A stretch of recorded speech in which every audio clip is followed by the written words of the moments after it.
Tahimik ang bahay. Masyadong tahimik. Nakaluhod si Hasin sa ibabaw ng kanyang prayer rug, nakaturo ang katawan sa direksyong matagal na niyang kinabisa kahit nakapikit. Paulit-ulit na lumalabas sa kanyang bibig ang mga salitang alam niya mula pagkabata. Eksakto ang bigkas. Tama ang galaw. Walang mali. Pero wala ring laman. Huminga siya ng malalim, umaasang may mararamdaman. Kahit konti lang. Kahit init. Kahit bigat. Kahit anuman na magsasabing naririnig siya. Wala. Parang may nakasabit na makapal na kurtina sa pagitan niya at ng langit. Nandoon siya, gumagalaw, nagsasalita, sumusunod. Pero sa kabila, katahimikan. Focus, bulong niya sa sarili. Ayusin mo. Ginawa niya ulit ang mga galaw. Mas mabagal. Mas maingat. Mas taimtim kung maaari. Ngunit habang tumatagal, mas lalong parang lumalayo ang pakiramdam. Para siyang taong sumisigaw sa loob ng isang silid na puno ng salamin, nakikita niya ang sarili, pero walang sumasagot. Sa kabilang kwarto, marahang bumukas ang pinto. Hasin, mahinang tawag ng ama niya. Hindi agad tumugon si Hasin. Hindi dahil ayaw niya, kundi dahil pakiramdam niya, kung magsasalita siya ngayon, may lalabas na hindi niya kayang ipaliwanag. Lumapit ang ama niya, ang imam ng kanilang moske. Matikas pa rin ang tindig kahit may edad na. Sanay sa disiplina. Sanay sa pananampalataya na walang tanong. Tapos ka na ba? Tanong nito, hindi mahigpit pero may bigat. Opo, sagot ni Hasin matapos ang ilang segundo. Pinagmasdan siya ng ama niya. Masyadong matagal para sa isang simpleng tingin. Ayos ka lang ba? Tanong nito. Opo, mabilis na sagot ni Hasin. Masyadong mabilis. Tumango ang ama niya pero hindi kumbinsido. Huwag mong minamadali ang dasal, sabi nito habang papalayo. Ang puso kailangang nandoon. Napaiwas ng tingin si Hasin. Kung alam mo lang, Itay, bulong niya sa loob-loob. Nandoon ang puso ko. Matagal na. Ang tanong, may sumasalo pa ba? Lumipas ang araw na parang anino. Trabaho. Lakad. Routine. Paulit-ulit na galaw na parang naka-autopilot. Sa labas, mukhang buo siya. Sa loob, parang may unti-unting gumuguhong pader. Habang naglalakad siya pauwi, naririnig niya ang tawanan ng mga bata sa kalsada. May naglalaro ng bola. May nag-aaway tapos tatawa ulit. Mga tunog ng buhay na hindi niya maramdaman. Pagdating sa bahay, naroon na ang pamilya. Ang ina niya, tahimik na nag-aayos ng hapunan. Ang mga kapatid, abala sa kani-kanilang mundo. Lahat normal. Lahat pamilyar. Bago tayo magsimula, mag-like at mag-subscribe dahil may mga bagay dito na kailangan mong malaman bago ang sinuman. At doon niya naramdaman ang kakaibang bigat. Parang siya lang ang nawawala. Anak, sabi ng ina niya habang naglalapag ng pinggan, kumain ka na. Mukhang pagod ka. Opo, mae. Umupo siya. Kumain. Umiti kapag kailangan. Tumango kapag tinatanong. Isa siyang mahusay na aktor sa sariling buhay. Pagkatapos ng hapunan, oras na naman ng dasal. Sabay-sabay. Magkakatabi. Isang pamilyang pinagbuklod ng pananampalataya. Habang sabay-sabay silang yumuyuko, naramdaman ni Hasin ang kirot sa dibdib. Hindi dahil sa galaw, kundi dahil sa tanong na ayaw niyang sagutin. Paano kung hindi ito pansamantala? Paano kung hindi nababalik ang dating pakiramdam? Paano kung may mali hindi sa kanya, kundi sa lahat ng alam niya? Pinilit niyang itaboy ang isip na yon. Delikado. Bawal. Mapanganib. Ngunit kahit anong pilit niya, hindi na ito umaalis. Nang gabing iyon, hindi siya agad nakatulog. Nakahiga siya, nakatingin sa kisame, pinakikinggan ang mahinang hilik ng kapatid sa kabilang kama. Naalala niya ang sarili bilang bata. Ang unang beses niyang natutong magdasal. Ang pakiramdam ng pagiging ligtas. Buo. Sigurado. Nasaan na yon? Diyos, bulong niya sa dilim, naririnig mo ba ako? Walang sagot. Pero sa kauna-unahang pagkakataon, may umusbong na mas nakakatakot na tanong. Paano kung may nakikinig pero hindi siya ang inaakala ko? Kinabukasan, gumising siya na may parehong bigat. Parehong katahimikan. Ngunit may dagdag, isang hindi maipaliwanag na kaba, parang may paparating. Habang naglalakad siya papunta sa trabaho, dumaan siya sa rutang araw-araw niyang tinatahak. Mga gusali. Mga tindahan. Pareho. Hanggang sa may isang bahagi ng kalsada na bigla niyang binagalan ang lakad. Hindi niya alam kung bakit. Tumigil siya sandali, kunwari tiningnan ang oras sa cellphone. Pero ang totoo, may humihila sa pansin niya. Isang pakiramdam na hindi niya maipaliwanag, pero hindi rin niya kayang baliwalain. Isang gusali ang nasa harap niya. Pulang ladrilyo. Simple. Tahimik. May simbolong matagal na niyang alam pero hindi kailanman pinansin. Anong ginagawa mo? Bulong niya sa sarili. Umiling siya, tumuloy sa paglalakad. Hindi ito mahalaga. Hindi dapat mahalaga. Pero habang papalayo siya, may isang pakiramdam na sumunod sa kanya. Parang may iniwan siyang tanong sa likod. At sa unang pagkakataon matapos ang mahabang panahon, ang kawalan sa dibdib niya ay hindi lang basta kawalan. Isa na itong paanyaya. Hindi agad sumabog ang krisis. Hindi ito dumating bilang isang malaking tanong o bigla ang revelasyon. Dumating ito bilang mga maliliit na bitak, tahimik, paulit-ulit, at mas delikado dahil halos hindi napapansin. Sa umaga, nagigising si Hasin bago pa tumunog ang alarm. Hindi dahil masipag siya, kundi dahil hindi na siya makatulog ng mahimbing. Laging may kulang. Laging may bumabagabag. Bumabangon siya, naghuhugas, nagdarasal. Parehong galaw. Parehong oras. Parehong salita. Pero habang ang katawan niya ay sumusunod sa nakasanayan, ang isip niya ay palaging nauuna o nahuhuli. Parang hindi na sila sabay. Isang umaga, habang nakaluhod siya, bigla siyang napatigil. Tahimik ang paligid. Wala siyang naririnig kundi ang sarili niyang paghinga. Anong ginagawa ko? Pumasok sa isip niya. Agad niyang kinabahan. Para bang may nakarinig. Para bang ang simpleng tanong ay isang kasalanan na agad. Itinuloy niya ang dasal pero huli na. Nabasag na ang ritmo. Hindi na bumalik ang konsentrasyon. Pagkatapos, naupo siya sa gilid ng kama, nakayuko, hawak ang noo. Hindi siya galit. Hindi siya rebelde. Pagod lang siya. Sa kusina, nadatnan niya ang ina niya. Tahimik itong nagtitimpla ng tsaa, gaya ng lagi. Hindi pala salita ang ina niya tungkol sa pananampalataya. Hindi ito nangangaral. Hindi rin nagtatanong ng diretsyo. Pero ramdam mo sa kilos, sa paraan ng pagdarasal, sa mga mata nito, malalim ang paniniwala. Kumain ka muna bago umalis, sabi ng ina niya, hindi tumitingin. Opo, mae. Umupo siya. Sinubukang umiti. Napansin ng ina niya ang bahagyang panginginig ng kamay niya habang inaabot ang tasa. Hindi ka ba nakatulog? Tanong nito, banayad. Medyo, sagot ni Hasin. Siguro iniisip ko lang ang trabaho. Tumango ang ina niya. Hindi na nagtanong. Pero may isang sulyap, isang maikling tingin na parang may gustong itanong pero piniling huwag. At doon mas lalo nakaramdam ng guilt si Hasin. Mas madaling magsinungaling sa ama niyang istrikto kaysa sa ina niyang tahimik. Sa labas ng bahay, mas madali siyang magpanggap. Sa komunidad, kilala siya. Mabait. Masipag. Palaging nandoon. Walang problema. Walang tanong. Kapag Biyernes, sabay-sabay silang nagdarasal. Mga kakilala. Mga kaibigan. Mga mukha na kabisado na niya. Kumusta ka, Hasin? Tanong ng isa. Ayos lang, sagot niya, otomatiko. Palaging ganoon ang sagot. Ayos lang. Kahit hindi. Habang nakayuko sila sa dasal, bigla niyang napansin ang sarili niyang dibdib. Walang bigat. Walang init. Wala ring kapayapaan. Parang may ginagawa siyang role na matagal na niyang ginampanan pero nakalimutan na kung bakit.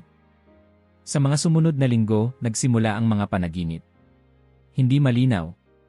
Hindi rin nakakatakot. Pero kakaiba. May liwanag. May pakiramdam na may tumatawag pero hindi niya maintindihan ang salita. Walang mukha. Walang pangalan. Gigising siya na pawis pero imbes na takot, may kakaibang katahimikan na sumasama sa kanya hanggang umaga. At iyon ang mas nakakalito. Dapat ba siyang matakot? O magpasalamat? Hindi niya sinabi kahit kanino. Lalong hindi sa ama niya. Hindi rin sa mga kaibigan. Kahit sa ina niya, hindi. Sa gabi, kapag tahimik na ang bahay, minsan sinusubukan niyang magdasal mag-isa. Walang orasan. Walang istruktura. Walang sinunod. Kung naririnig mo ako, bulong niya minsan, kailangan ko lang kahit senyales. Pagkatapos, tatawa siya ng mahina. Parang tanga. Parang desperado. Kinabukasan, maglalakad siya papunta sa trabaho. Parehong ruta. Parehong kalsada.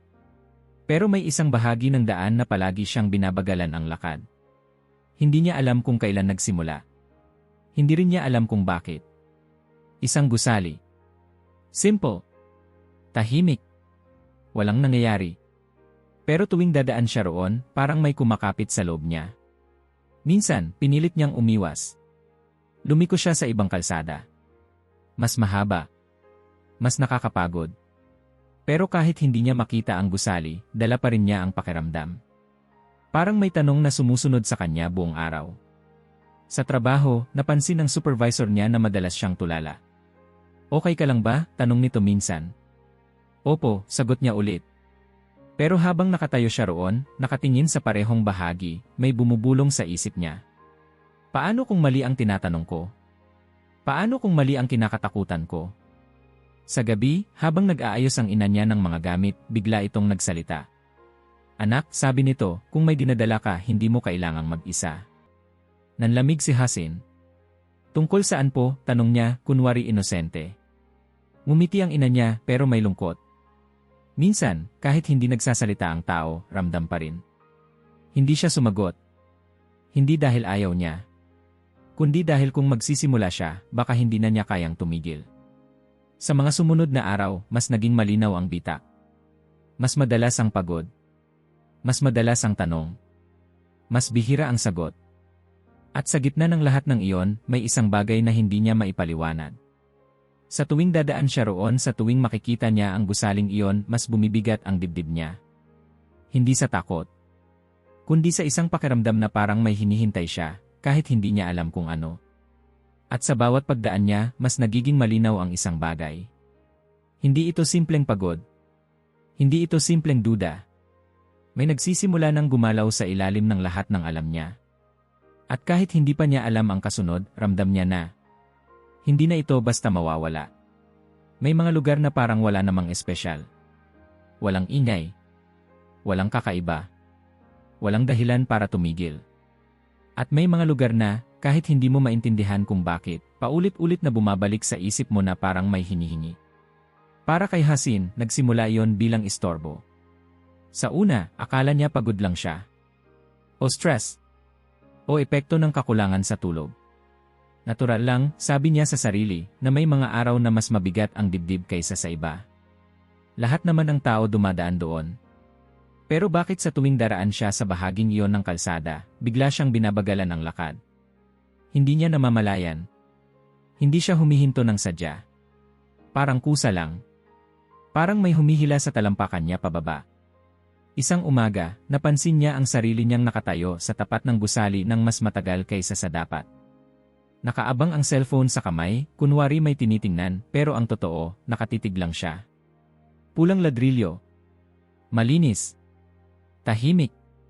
Walang karatulang sumisigaw ng pansin. Walang tao sa labas noon. Ang arte mo, bulong niya sa sarili. Gusali lang yan. Tumalikod siya at naglakad papalayo, medyo nainis sa sarili. Hindi siya ganoon. Hindi siya madaling maapektuhan ng ganitong bagay.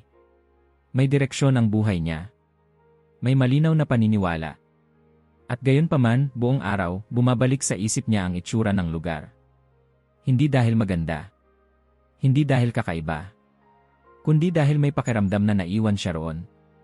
Sa trabaho, habang sinusuri niya ang parehong piyesa sa ika-10 pagkakataon, nahuli niya ang sarili na iniisip ang bakuran, ang mga bintana, ang katahimikan. Bakit doon? Sa tanghalian, umupo siya mag-isa. Karaniwan, kasama niya ang ilan sa mga kaibigan niya. Kwentuhan. Tawanan. Reklamo tungkol sa trabaho. Normal. Ngayon, wala siyang gana. Tinignan niya ang orasan. Maaga pa. Kinuha niya ang cellphone at binuksan ang browser. Hindi niya alam kung anong hinahanap niya. Ang alam lang niya, may gusto siyang patunayan sa sarili. Ilang segundo lang at nakita niya ang pangalan ng paaralan. Isang simpleng website. Isang maikling kasaysayan. Walang detalye na dapat magpabigat sa dibdib niya. Anong kalokohan to, bulong niya sabay sara ng browser. Pag-uwi niya, sinubukan niyang baguhin ang ruta. Lumiko siya sa mas masikip na kalsada. Mas maingay. Mas maraming tao. Mas pamilyar. Sa unang araw, gumana. Hindi niya nakita ang gusali. Hindi niya naramdaman ang paghila. Sa ikalawang araw, mas matagal ang lakad. Mas pagod siya pagdating sa trabaho. At kahit hindi niya nakita ang gusali, parang mas mabigat pa rin ang dibdib niya. Parang may tinatakbuhan siya. Sa ikatlong araw, bumalik siya sa dating ruta. Bahala na, sabi niya sa sarili. At doon niya napansin ang mga bata. Hindi niya napapansin dati. Palagi siyang nagmamadali. Palaging nakayuko. Palaging nasa isip ang trabaho, ang oras, ang obligasyon. Ngayon, napansin niya ang tawanan. Ang mga backpack na mas malaki pa sa katawan. Ang mga boses na walang iniintinding doktrina o debate. May dalawang madre na dumaan sa bintana sa loob. Hindi niya nakita ang mukha ng malinaw. Silweta lang. Mabagal ang kilos. Walang pagmamadali. May kakaibang katahimikan sa lugar. Hindi patay na katahimikan. Kundi yung uri na parang may humihinga. Bigla siyang kinabahan. Hindi dahil may masamang nararamdaman. Kundi dahil pakiramdam niya may tanong na lalabas at hindi siya handa. Hindi to para sa'yo, bulong niya. Lumayo ka. Pero hindi siya umalis agad. Kinagabihan, napanaginipan niya ulit ang liwanag. Mas malinaw ngayon. Hindi pa rin niya maintindihan ang anyo pero mas ramdam niya ang direksyon. Pagkagising niya, pawis ang noo. Umupo siya sa kama, huminga ng malalim. Hindi ito tama, sabi niya sa sarili. Hindi ito normal. Sinubukan niyang magdasal. Sa gitna ng tahimik na kwarto, binigkas niya ang mga salitang alam niya buong buhay niya. Pero sa pagitan ng mga salita, may isang imahe na paulit-ulit na sumisingit. Isang bakod. Isang gusali. Isang lugar na hindi dapat mahalaga pero pilit na nagiging ganoon. Sa almusal, tahimik ang lahat. Ang ama niya ay maagang umalis. Ang mga kapatid ay abala. Ang ina niya, gaya ng dati, maingat sa mga galaw. May pupuntahan ka ba mamaya? Tanong nito. Diretso uwi lang po, sagot ni Hasin. Tumango ang ina niya. Walang dagdag na tanong. Pero bago siya lumabas ng bahay, hinawakan siya nito sa braso. Mag-ingat ka, sabi nito. At huwag mong kalimutan huminga. Napatigil si Hasin. Po. Ngumiti ang ina niya. Minsan kasi, kapag masyado tayong nag-isip, nakakalimutan natin kung paano huminga. Hindi na siya sumagot. Tumango lang. Habang naglalakad siya papunta sa trabaho, mas mabagal ang hakbang niya kaysa dati. Hindi dahil gusto niya, kundi dahil parang mas mabigat ang bawat hakbang. Nang marating niya ang tapat ng gusali, huminto siya. Hindi sandali. Hindi saglit. Talagang huminto. May mga magulang sa labas. May mga batang papasok. May normal na umaga na nagaganap. Walang kakaiba. Walang himala. Walang senyales. At gayon paman, ramdam niya na parang may tumitingin pabalik sa kanya, hindi sa mata, kundi sa loob. Isang tanong ang umusbong, malinaw at tahimik. Paano kung hindi ka inaanyayahan para sumagot kundi para makinig? Nanikip ang dibdib niya. Kinabahan siya. Lumingon siya sa paligid, parang may makakakita sa kanya. Hindi, bulong niya. Hindi ako pupunta. Tumalikod siya. Naglakad papalayo. Pero pagkatapos ng ilang hakbang, tumigil siya ulit. Maliit lang ang desisyon na sumunod. Halos wala lang. Isang hakbang pabalik. Isang segundo ng pag-aalinlangan. Hindi pa siya pumapasok. Hindi pa siya nagtatanong. Hindi pa siya lumalabag sa kahit anong malinaw na tuntunin. Pero sa loob niya, alam niya. May tinatawid na siyang linya. At kahit maliit ang hakbang, ramdam niya na ang susunod na mangyayari ay hindi na madaling baliwalain. Hindi niya iyon pinagplanuhan. Kung may magtatanong sa kanya kung bakit siya huminto sa tapat ng paaralan ng araw na yon, wala siyang maibibigay na matinong sagot. Walang lohika. Walang malinaw na dahilan. Parang may sandaling biglang humiwalay ang katawan niya sa isip at bago pa siya makapag-isip ng dahilan para umatras, nandoon na siya. Nakatayo si Hasin sa gilid ng bangketa, hawak ang strap ng backpack, nakatingin sa harap ng gusali. May mga batang palabas. May mga magulang na nagmamadali. May normal na ingay ng hapon. Normal ang lahat. At iyon ang mas lalong nakakapagpabigat sa pakiramdam niya. Isa lang, bulong niya sa sarili. Isa lang. Hindi niya alam kung ano ang tinutukoy niya. Isang sandali. Isang tanong. Isang dasal. Dahan-dahan niyang binuksan ang backpack at inilabas ang maliit na prayer rug. Ang tela ay pamilyar sa kamay niya. Amoy tahanan. Amoy nakaraan. Saglit siyang nag-alinlangan. Tumingin sa paligid. May makakakita ba? May magtatanong ba? Wala. Ibinaba niya ang banig sa bangketa. Maingat. Parang may ritual kahit sa simpleng galaw. Tumayo siya sandali, huminga ng malalim, saka lumuhod. Sa sandaling iyon, ramdam niya ang bigat ng ginagawa niya. Hindi dahil mali. Kundi dahil alam niyang may tinatahak siyang lugar na hindi niya kailanman pinuntahan noon. Pumikit siya. Nagsimula ang dasal. Mga salitang alam ng dila pero hindi nakabisado ng puso. Sa unang segundo, parang bumalik ang dating ritmo. Parang may lumang alaala na bumalik. Pero biglang nagbago ang hangin. Hindi siya sigurado kung paano niya nalaman. Walang tunog. Walang galaw. Pero may kakaibang katahimikan na bumalot sa paligid, parang may huminto. Naputol ang linya ng mga salita sa isip niya. Nagpatuloy siya, pilit. Mas mabagal. Mas tahimik. Napansin niya ang init sa ilalim ng kanyang mga tuhod. Sa una, inisip niya ang init ng semento. Natural lang. Hapon na. Pero habang tumatagal, parang mas lumalalim ang init. Hindi nakapaso. Hindi masakit. Pero malinaw. Nandoon. Nang yumuko siya at idikit ang noo sa banig, parang may dumaloy na kuryente sa katawan niya. Napasinghap siya, halos hindi sinasadya.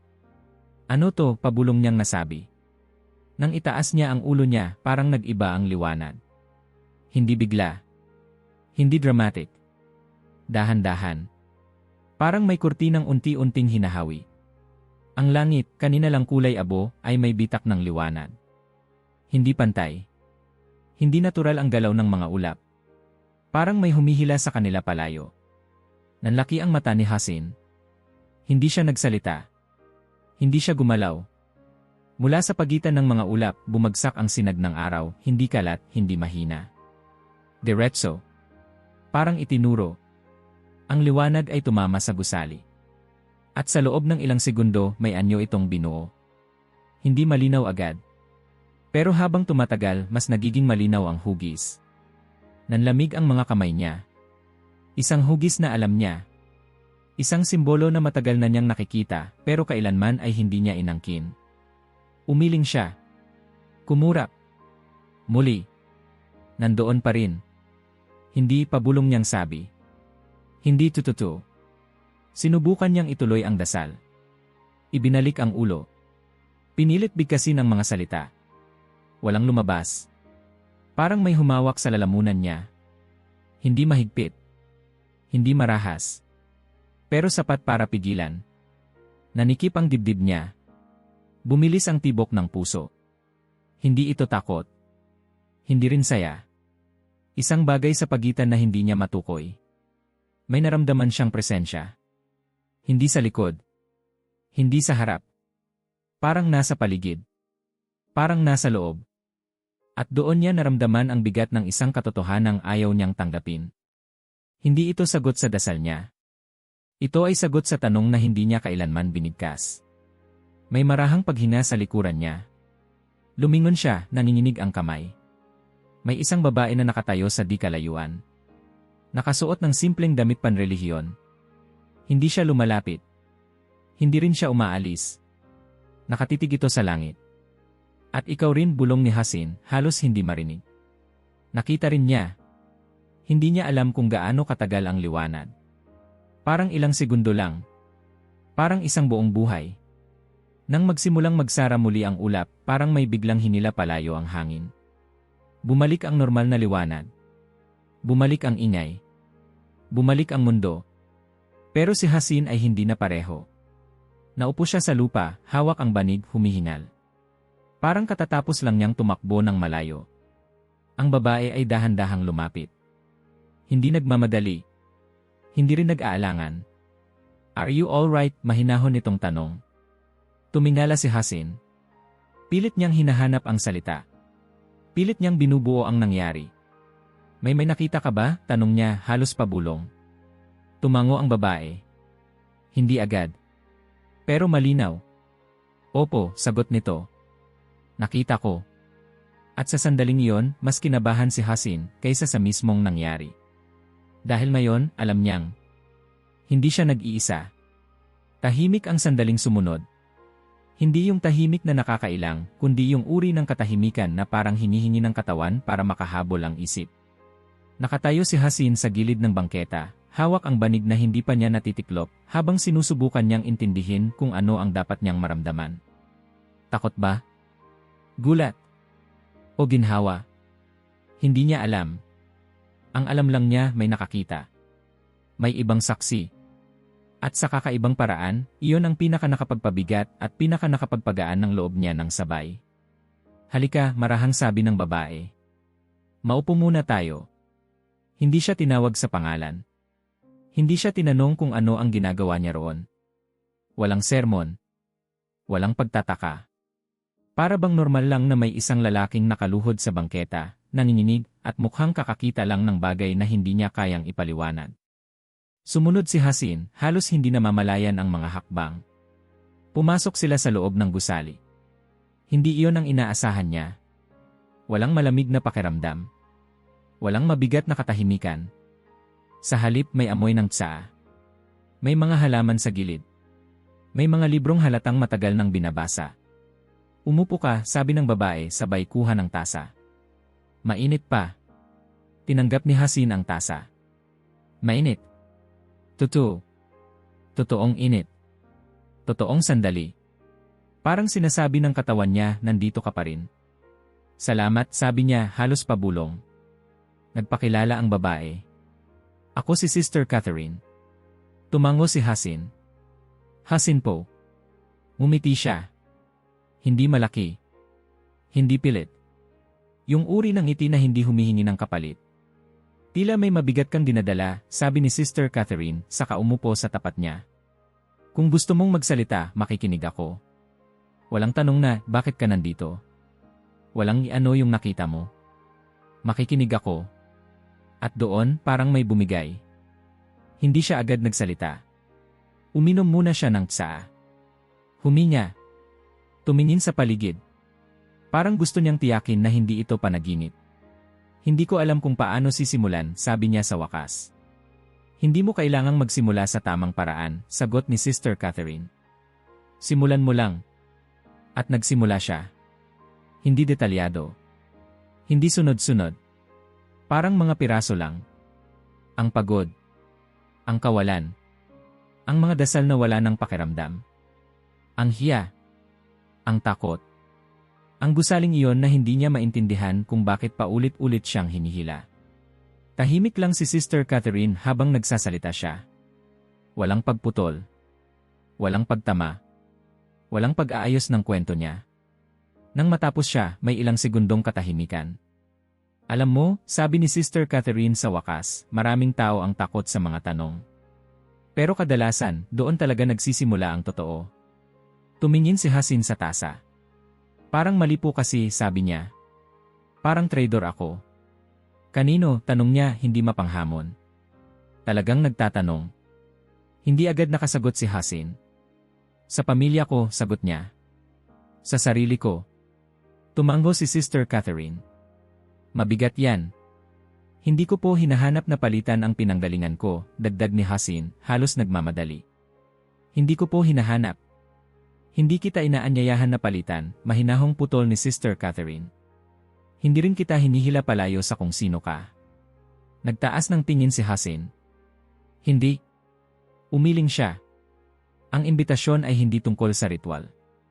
Hindi rin tungkol sa panig. Ito ay tungkol sa relasyon. Nanlaki ang mata ni Hasin. Relasyon. Isang ugnayan, sabi niya.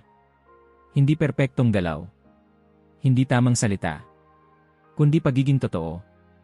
May pumasok na katahimikan. Hindi mabigat. Hindi rin magaan.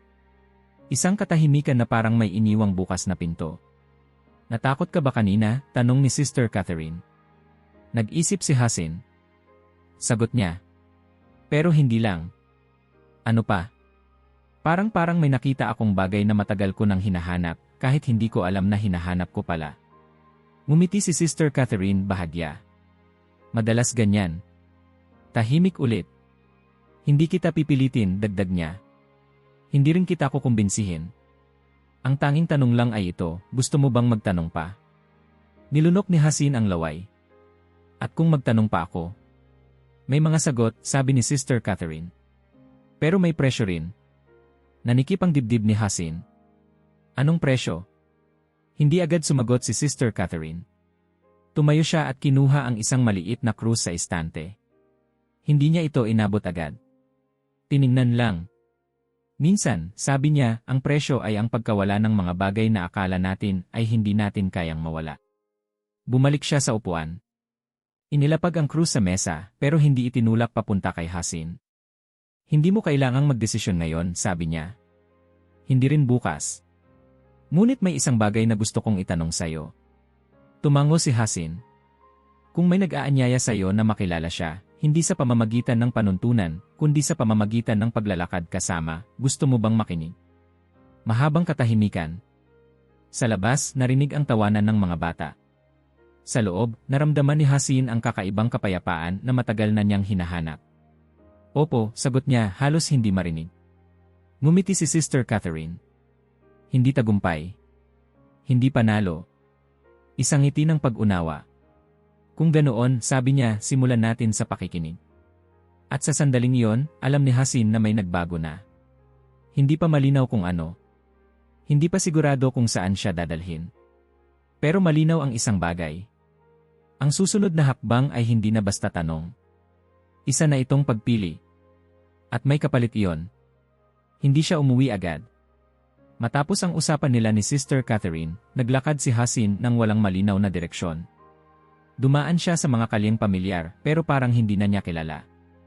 May mga tindahan na matagal na niyang nakikita. May mga taong dumadaan na parang dati lang. Ngunit sa loob niya, may isang bagay na tahimik na nagbago ng posisyon. Parang may nabunot. Parang may napalitan. Parang may nawala at may naiwan. Nang sa wakas ay huminto siya sa tapat ng kanilang bahay, matagal siyang nakatayo sa labas. Nakatingin sa pinto. Nakikinig sa mga tunog sa loob.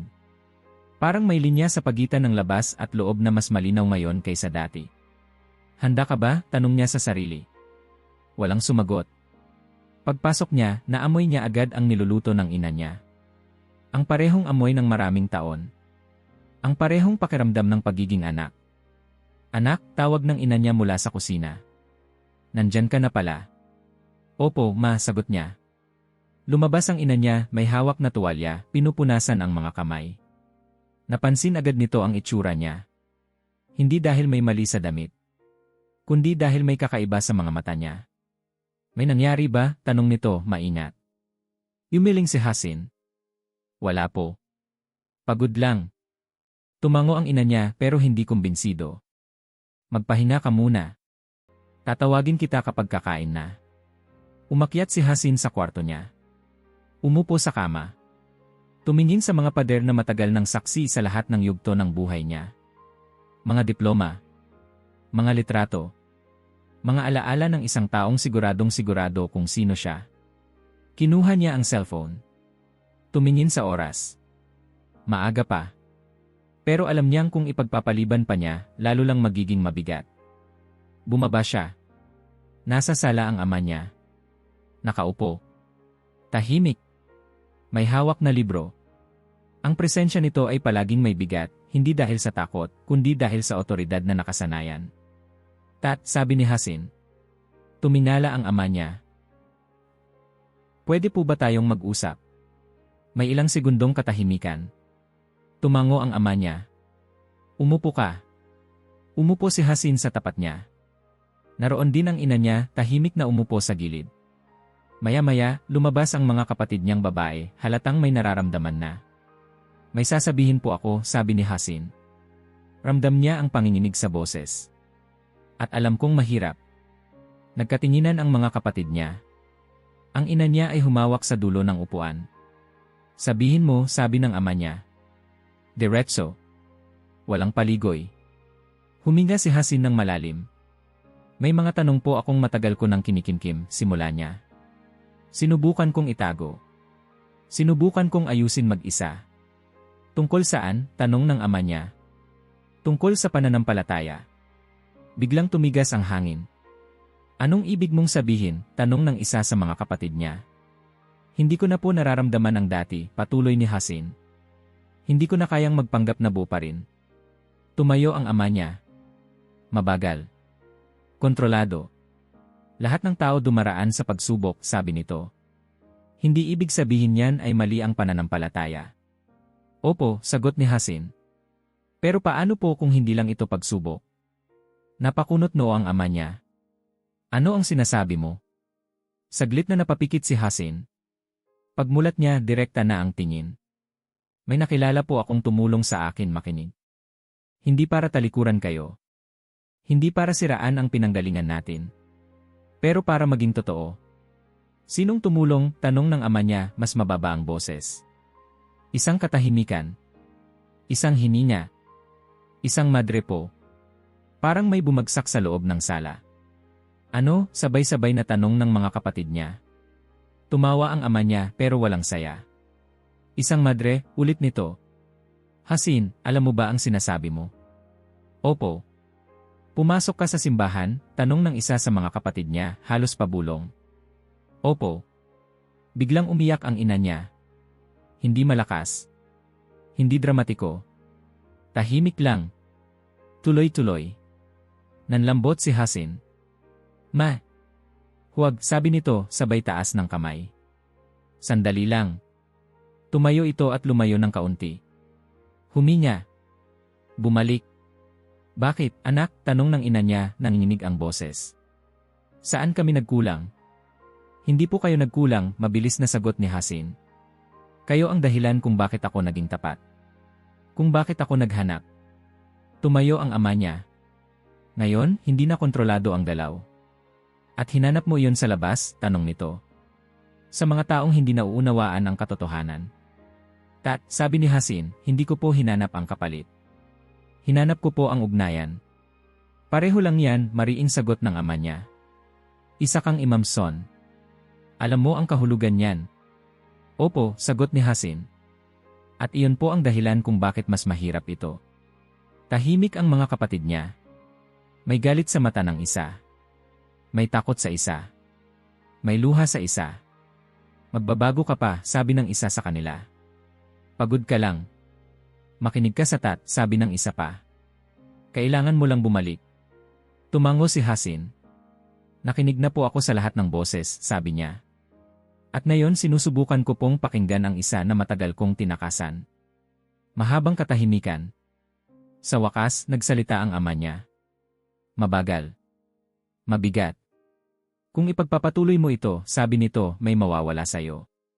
Opo, sagot ni Hasin. Mga kaibigan, dagdag ng ama niya. Opo. Pagkakakilanlan. Opo. Pati kami, bulong ng ina niya. Napapikit si Hasin. Sana po hindi, sabi niya. Pero hindi ko na kayang bumalik sa dati. Tumalikod ang ama niya. Kailangan mong umalis, sabi nito, halos pabulong. Hindi ko kayang makita ito ngayon. Hindi sumagot si Hasin. Tumayo siya. Lumapit sa ina niya. Yumakap. Mahigpit. Tahimik. Anak, sabi nito sa tenga niya, hindi kita naintindihan pero anak pa rin kita.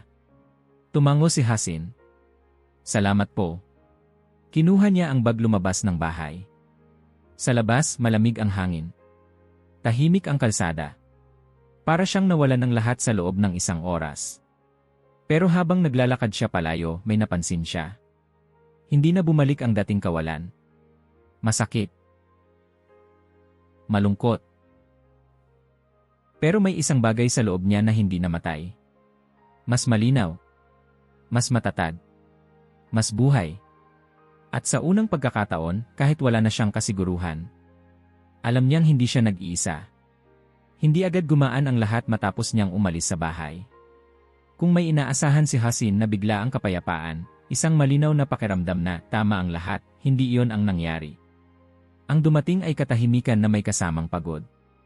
Isang uri ng katahimikan na hindi mapanakit pero hindi rin komportable. Parang bagong sapatos na hindi pa hinuhulma ng paa.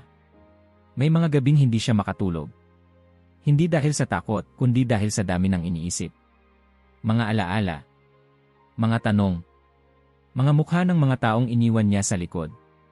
Ngunit sa gitna ng lahat ng iyon, may isang bagay na hindi nawala. Hindi na bumalik ang dating kawalan.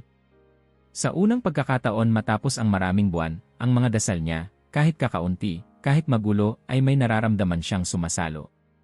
Hindi palaging malinaw. Hindi palaging malakas. Pero naroon. Si Sister Catherine ang nagpakilala sa kanya kay Padre Rodriguez ilang araw matapos ang nangyari.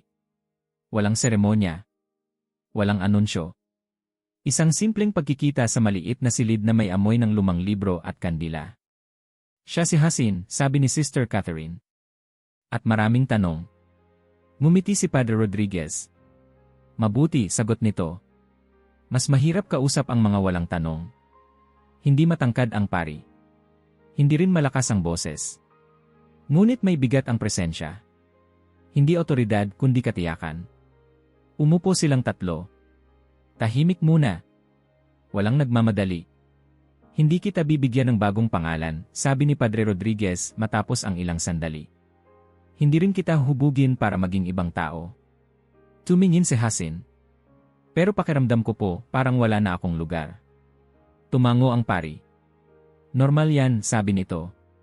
Kapag umalis ka sa lumang tahanan, hindi agad lilitaw ang bago. Sa mga sumunod na linggo, nagsimula ang proseso. Hindi klase. Hindi leksyon. Mga pag-uusap. May mga araw na puno ng linaw. May mga araw na puno ng duda. May mga araw na gusto niyang umatras, bumalik sa dating kilala, kahit masakit. Minsan, sabi ni Padre Rodriguez, ang pananampalataya ay hindi pagtalon. Paglalakad ito. At may mga araw na halos gumagapang ka. May mga gabing tinatanong ni Hasin ang sarili kung tama ang ginawa niya. Kapag mag-isa siya. Kapag nararamdaman niya ang layo ng pamilya. Kapag walang nagme-message. Kapag tahimik ang mundo. Sa mga sandaling iyon, may natutunan siyang bago. Hindi lahat ng katahimikan ay kawalan. Minsan, ito ay espasyo. Unti-unti, sinimulan niyang ikwento ang nakaraan niya, ang disiplina, ang mga dasal, ang mga aral na humubog sa kanya. Hindi niya itinakwil ang mga yon. Hindi rin niya siniraan. At hindi mo kailangang sirain, sabi ni Padre Rodriguez minsan. Hindi mo iiwan ang lahat para magpatuloy. May mga bagay na dadalhin mo, binago lang ang kahulugan. Iyon ang unang beses na hindi niya naramdaman na kailangan niyang pumili sa pagitan ng sino siya noon at sino siya ngayon. May mga bagong gawain. Hindi bilang obligasyon. Bilang paanyaya. May mga sandaling naupo lang siya sa loob ng simbahan, hindi para magdasal, kundi para manahimik.